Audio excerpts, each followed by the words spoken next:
Chapter 16 of the protection sought by a nation, and its voluntary submission to a foreign power.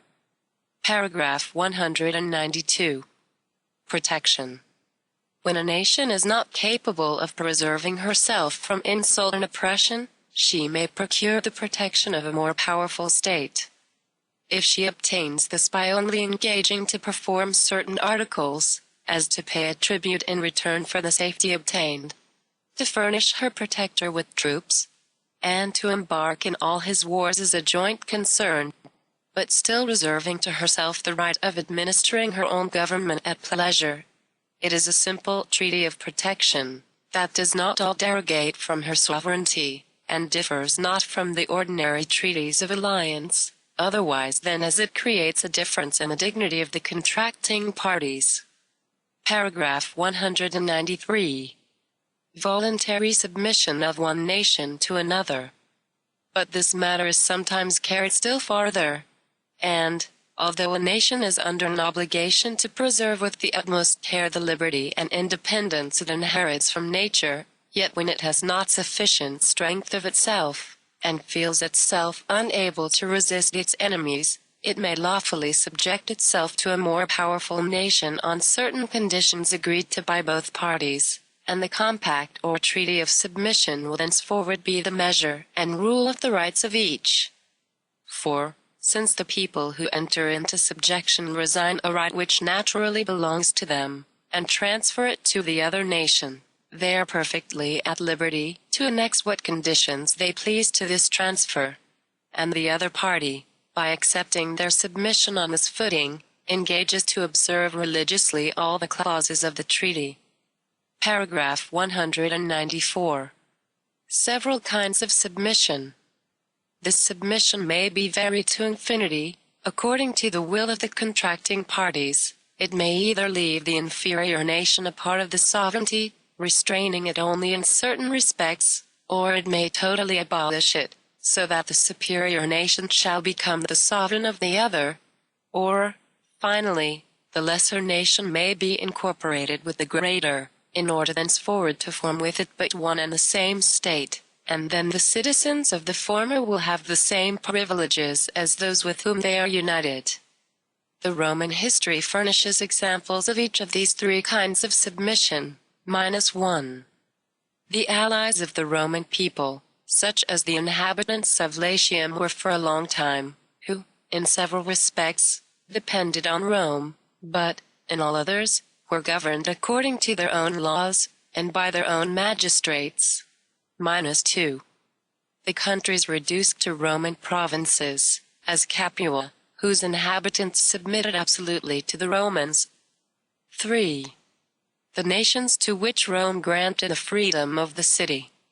In after times the emperors granted that privilege to all the nations subject to the empire, and thus transformed all their subjects into citizens. Paragraph 195. Right of the citizens when the nation submits to a foreign power. In the case of a real subjection to a foreign power, the citizens who do not approve this change are not obliged to submit to it. They ought to be allowed to sell their effects and retire elsewhere. For, my having entered into a society does not oblige me to follow its fate, when it dissolves itself in order to submit to a foreign dominion. I submitted to the society as it then was, to live in that society as the member of a sovereign state, and not in another. I am bound to obey it, while it remains a political society, but, when it divests itself of the quality in order to receive its laws from another state, it breaks the bond of union between its members, and releases them from their obligations. Paragraph 196. These compacts annulled by the failure of protection. When a nation has placed itself under the protection of another that is more powerful, or has even entered into subjection to it with a view to receiving its protection, if the latter does not effectually protect the other in case of need, it is manifest that, by failing in its engagements, it loses all the rights it had acquired by the convention, and that the other, being disengaged from the obligation it had contracted, re-enters into the possession of all its rights, and recovers its independence, or its liberty. It is to be observed that this takes place even in cases where the protector does not fail in his engagements through the want of good faith, but merely through inability. For, the weaker nation having submitted only for the sake of obtaining protection, if the other proves unable to fulfill that essential condition, the compact is dissolved. The weaker resumes its rights, and may, if it thinks proper, have recourse to a more effectual protection. To thus, the Dukes of Austria, who had acquired a right of protection, and in some sort a sovereignty over the city of Lucerne, being unwilling or unable to protect it effectually, that city concluded an alliance with the 3 first cantons, and the dukes having carried their complaint to the emperor, the inhabitants of Lucerne replied, that they had used the natural right common to all men, by which everyone is permitted to endeavor to procure his own safety when he is abandoned by those who are obliged to grant him assistance. Paragraph 197. Or by the infidelity of the party protected. The law is the same with respect to both the contracting parties. If the party protected do not fulfill their engagements with fidelity, the protector is discharged from his.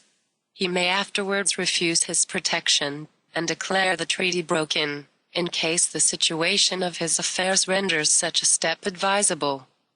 Paragraph 198. And by the encroachments of the protector.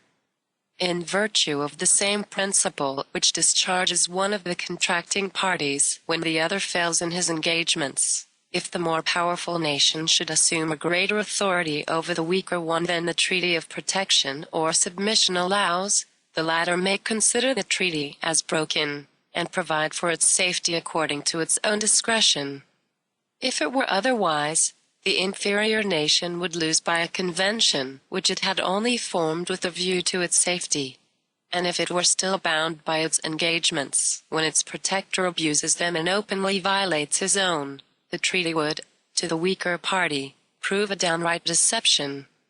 However, as some people maintain, that, in this case, the inferior nation has only the right of resistance and of imploring foreign aid, and particularly as the weak cannot take too many precautions against the powerful, who are skillful in coloring over their enterprises, the safest way is to insert in this kind of treaty a clause declaring it null and void whenever the superior power shall arrogate to itself any rights not expressly granted by the treaty.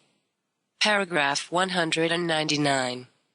How the right of the nation protected is lost by its silence.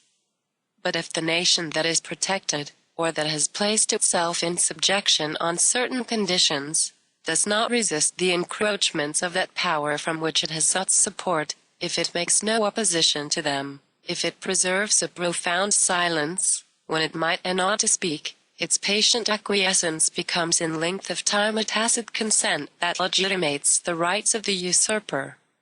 There would be no stability in the affairs of men, and especially in those of nations, if long possession, accompanied by the silence of the persons concerned, did not produce a degree of right.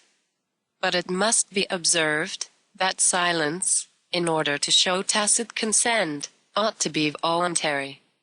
If the inferior nation proves that violence and fear prevented its giving testimonies of its opposition, nothing can be concluded from its silence, which therefore gives no right to the usurper.